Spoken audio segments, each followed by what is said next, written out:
di negara kita ini kan hampir semua kampus ya itu ada jurusan peternakan sebenarnya. Ada jurusan pertanian itu bahkan sangat tua. Tapi mengapa pertanian kita dari sejak saya kecil sampai hari ini saya masih lihat orang-orang yang menjemur gabah di jalanan. Jadi kemajuan teknologinya di mana? Saya berpikir kemungkinan lulusan pertanian peternakan tidak bekerja di sektor ini. Nah, kenapa kok mereka tidak bekerja di sektor ini? Mungkin memang bukan passion.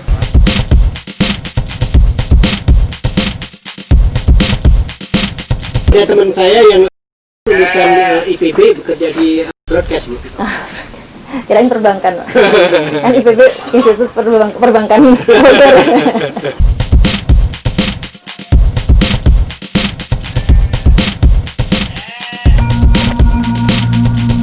Nah, jadi setelah kita lihat juga data-data itu ternyata memang betul, itu fakta gitu. Banyak lulusan-lulusan di jurusan pertanian, peternakan, perikanan, mereka tidak bekerja di sektor ini.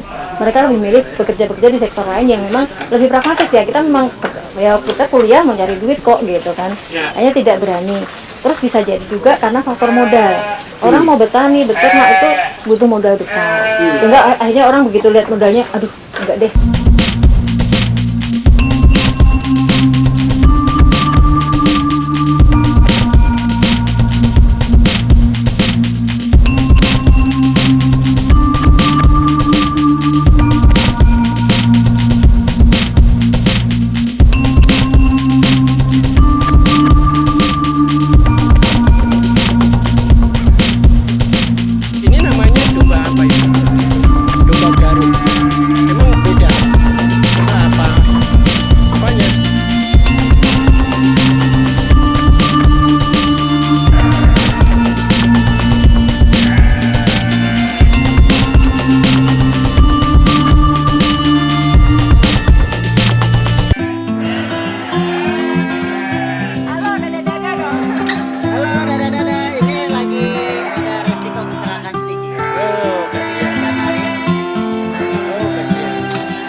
Saudara, kali ini saya berada di Sinatria Farm.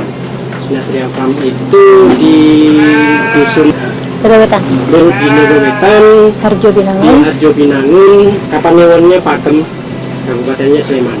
Saya bertemu dengan orang yang sudah banyak diperbincangkan di YouTube, di media cetak, dengan banyak penggemarnya dari mana-mana. Orang yang belum pernah ketemu menyebutnya Pak Vita Krishna Dewi.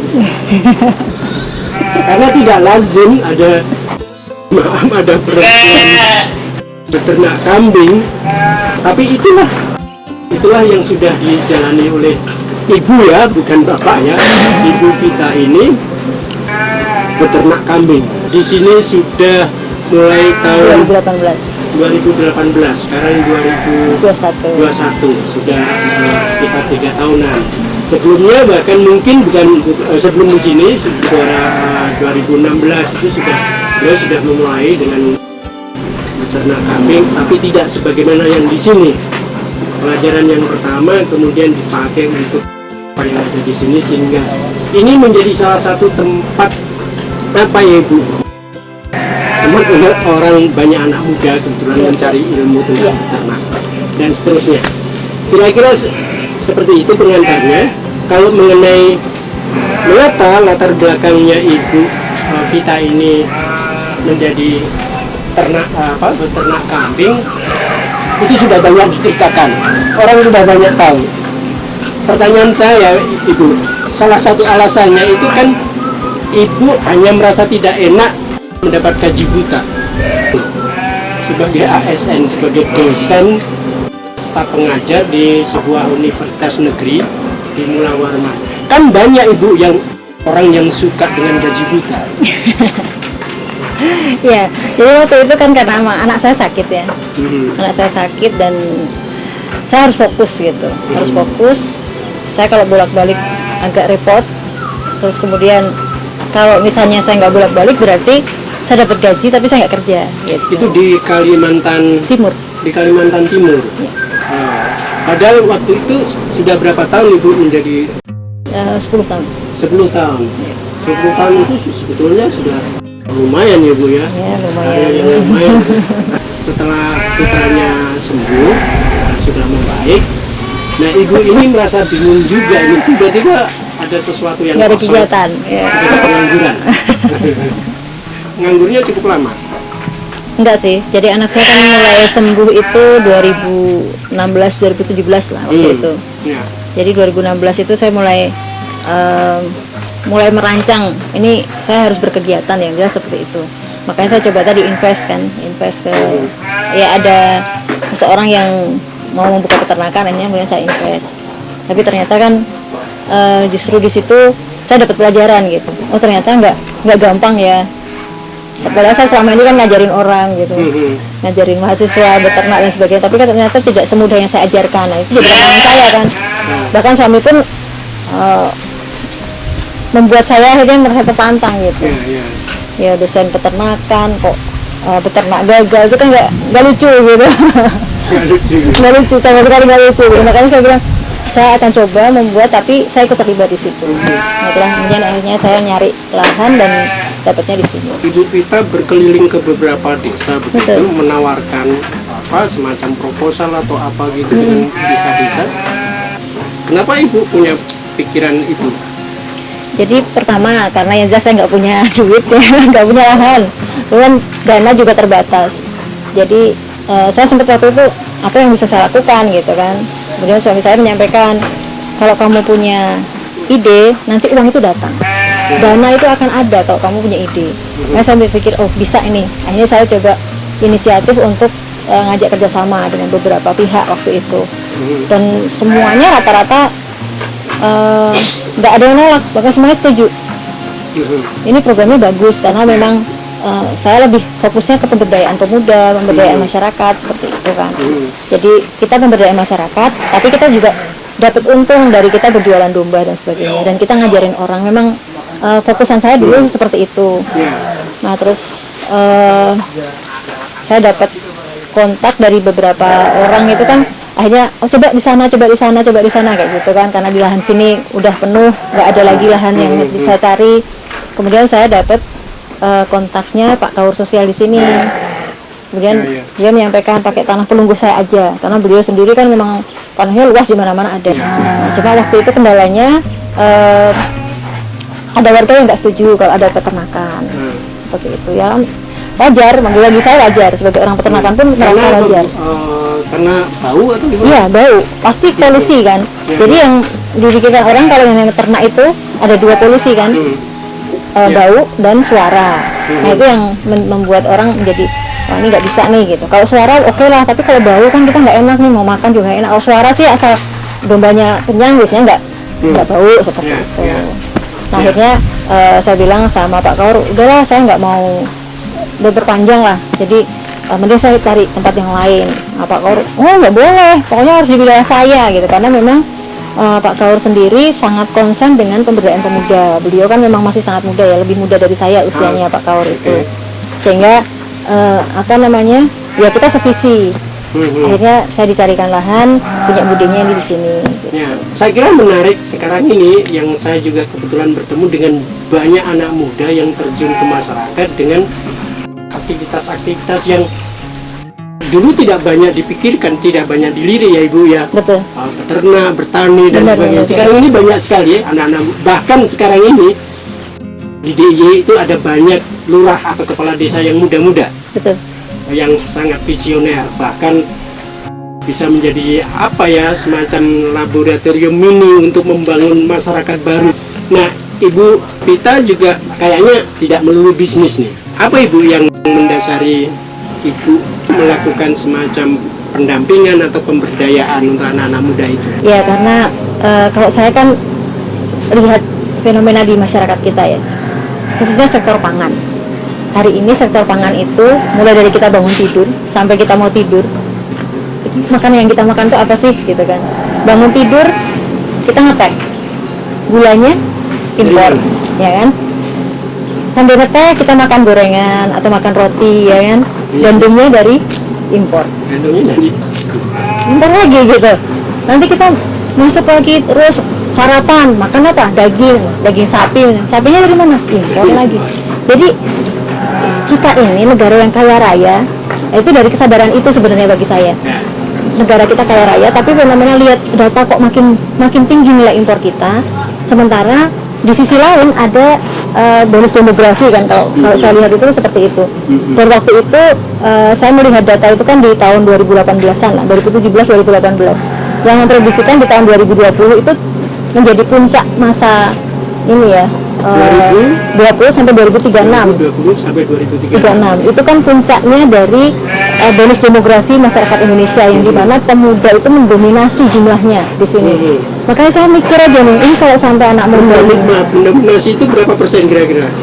Mendominasi itu sekitar, kalau saya tidak salah ya, itu sekitar 30%. sekitar lebih dari itu bahkan Lebih dari itu. Berarti itu dasar kalau misalnya 40% aja didominasi orang muda. Itu luar biasa. Dan kita bayangkan nanti 100 tahun Indonesia merdeka tahun 2045. Itu kalau misalnya ya hari ini pemuda ini gagal, tahun 2045 itu kita hanya bisa mengelus dada saja. Negara kita entah seperti apa bentuknya, makanya kita harus berhasil nih. Ini situasi genting ya Ibu ya? Bagi saya genting. Kita berada dalam titik kritis perubahan begitu ya? Ibu tadi mengatakan bahwa negara kita negara yang kaya, karena kaya itu makanya bisa impor atau gimana? Nah itulah, kan negara kita kaya, kenapa impor gitu loh? Karena kita itu negaranya kaya, alamnya itu sumber alamnya melimpah. Dan kalau saya lihat program-program pemerintah pusat itu sebenarnya bagus-bagus loh. Kan karena saya dulu kan sering mengamati, ketika saya masih di kampus ya, dulu kan sering mengamati program-program pemerintah pusat itu seperti apa. Bahkan ketika saya di Kalimantan Timur itu kan ada program bahwa Kalimantan Timur itu akan menjadi lumbung sapi nasional. Tapi faktanya kan tidak sesederhana itu. Bagaimana mau jadi lumbung sapi misalnya, karena usaha untuk breedingnya juga kurang, dan kurangnya ini bukan karena pemerintah mungkin nggak support, bukan, tapi faktanya adalah orang yang mau melakukan itu tidak banyak. Jadi orang yang mau terjun ke sektor pertanian itu nggak terlalu banyak gitu. Ibu ya dulu sebagai orang kampus ya melihat atau bahkan Ibu bisa mengatakan bahwa ada banyak hal yang bagus ya dari sisi konsep, dari sisi gagasan atau apa, tapi terus kemudian ada misleading gimana di lapangan.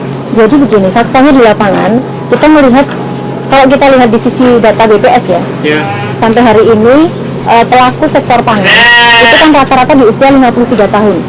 Artinya kan ini sebenarnya kalau bagi saya, kalau ini tidak kemudian ada upaya regenerasi, itu bahaya. Batasan mudanya berapa dari 50 tadi kira-kira kalau rata-rata 50? Ya berarti kan ada yang di atas 53, ada yang di bawah 53 kan? Iya. Yang di bawah 53 sampai berapa Bu? Itu ada sekitar 20 berapa? 20 berapa, tapi kan berarti jumlahnya sedikit kan? Jumlahnya sedikit rata-rata jumlah masih di angka 53 tahun itu, ada yang lebih dari 60 bahkan. Intervalnya jauh ya? Intervalnya sangat jauh.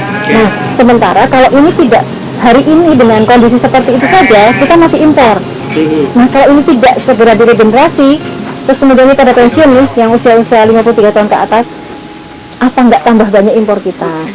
Nah, itu yang kemudian menjadi wujud keprihatinan lah. Kalau misalnya titik kritis ini tidak bisa teratasi, ada sesuatu yang loss, ada sesuatu yang hilang begitu, tidak tahu istilahnya apa, satu generasi hilang atau apa yang mungkin akan lama lagi nih kita mau menjadi bangsa atau negara yang mandiri, butuh waktu lagi begitu ya Ibu ya. Sebetulnya problemnya di mana sih Bu, di samping tidak ada orangnya? Apakah ini kaitannya dengan orientasi? Jadi kalau saya melihat itu tempat ya misalnya ya. Jadi kalau kita misalnya melihat dari sisi daya tarik sendiri, kita kalau melihat yang namanya petani, peternak, itu kan image kita itu masyarakat yang miskin, terbelakang, kotor, jorok dan sebagainya. Jadi image itu mau tidak mau, kalau anak-anak muda sekarang dihadapkan pada pilihan, kamu milih teknologi maju, yang kerja di pabrik perusahaan yang keren gitu, dengan menjadi petani, milih yang mana? Kan memang daya tarik ya, daya tarik dari sektor peternakannya sendiri memang dalam tanda kutip kurang menarik. Kemudian yang kedua, kalau memang mau fokus di situ, itu kemudian melihat fenomena, di sana ada yang gagal, di sana penghasilannya segini. Jadi belum ada seorang yang bisa membuat ini loh, jadi petani peternak itu keren, kita bisa sukses, kita bisa misalnya ukurannya adalah bisa membeli kendaraan, mempunyai rumah yang besar, itu tidak ada kelihatan gitu, tidak terlihat gitu. Tapi kan sekarang ini kan sebetulnya lebih banyak faktor apa ya, ditentukan faktor narasi kan Bu. Bagaimana membangun narasi kan Ibu tadi mengatakan soal daya tarik. Kalau kita mau lebih tajam lagi nih misalnya, kesalahannya di mana Ibu? Jadi gini, ini tadi kan baru dari sisi daya tariknya. Terus di negara kita ini kan hampir semua kampus ya, itu ada jurusan peternakan sebenarnya. Ada jurusan pertanian itu bahkan sangat tua. Tapi mengapa pertanian kita dari sejak saya kecil sampai hari ini, saya masih lihat orang-orang yang menjemur gabah di jalanan. Jadi kemajuan teknologinya di mana? Saya berpikir kemungkinan lulusan pertanian peternakan tidak bekerja di sektor ini. Nah, kenapa kok mereka tidak bekerja di sektor ini? Mungkin memang bukan passion, mungkin memang tadi kurang menarik. Ada teman saya yang lulusan IPB bekerja di broadcast Bu. Kirain perbankan, Pak. Kan IPB Institut Perbankan.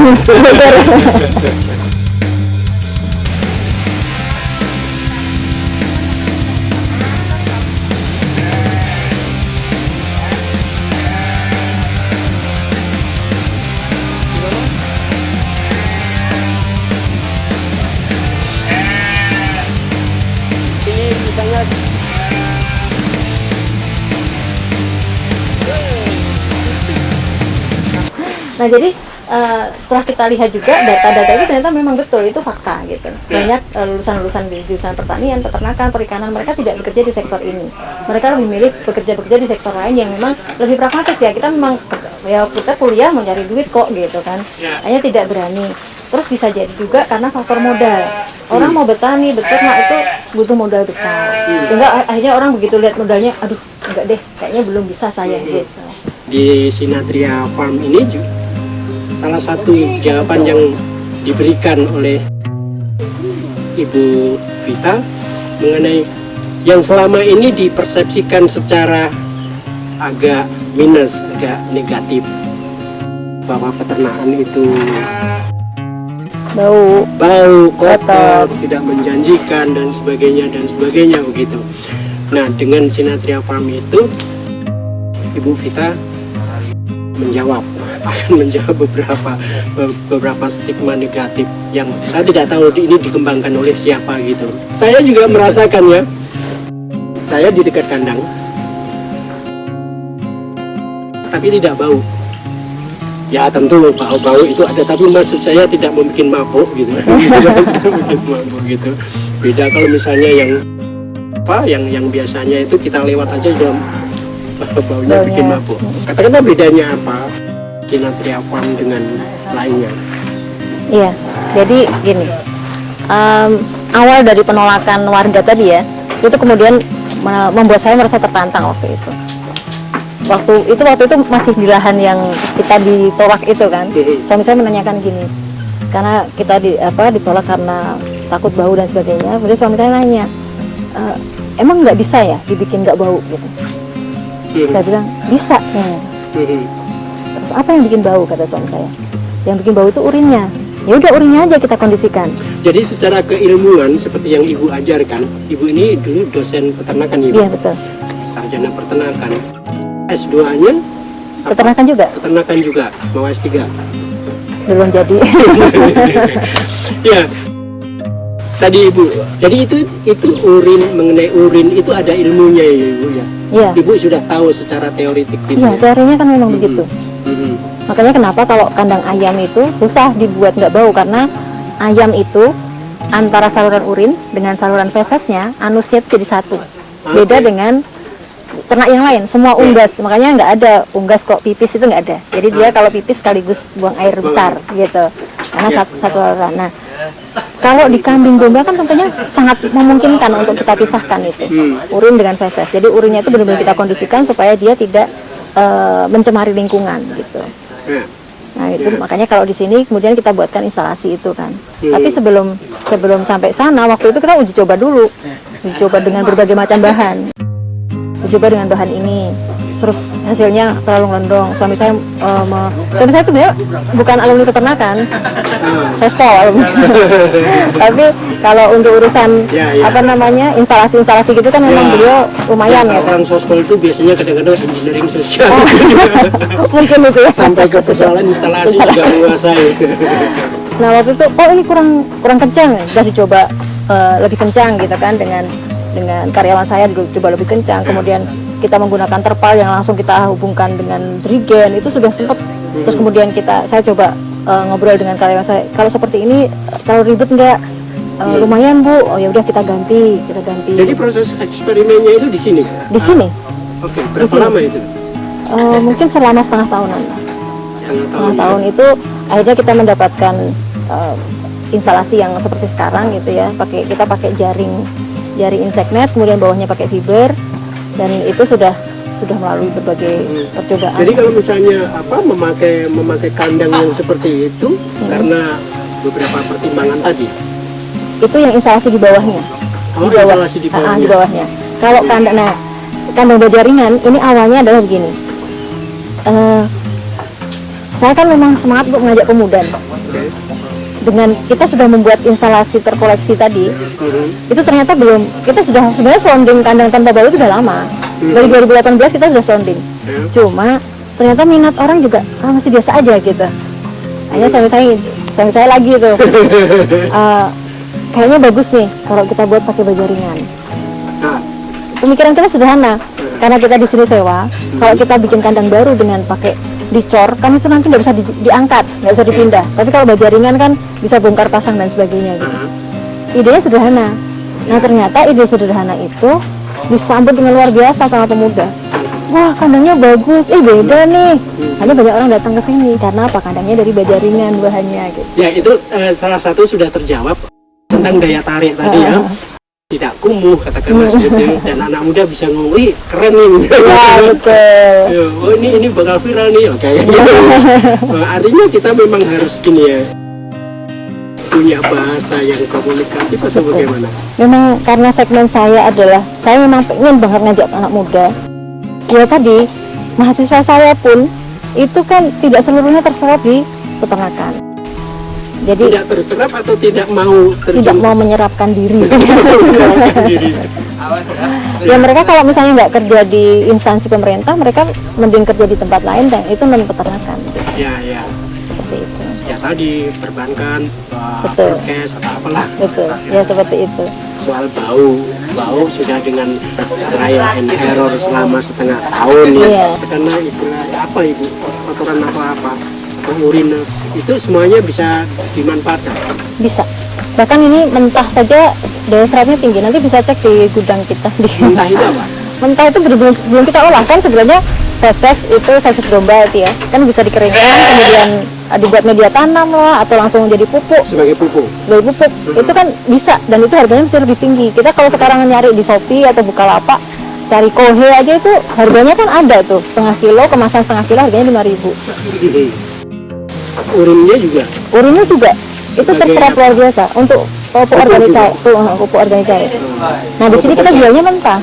Ini belum sempat kita olah, itu sudah terserap. Artinya kalau misalnya itu diolah lagi itu juga bisa menjadi nilai tambah yang lebih tinggi. Jadi saudara dengan beternak satu item saja domba gitu ya, itu ada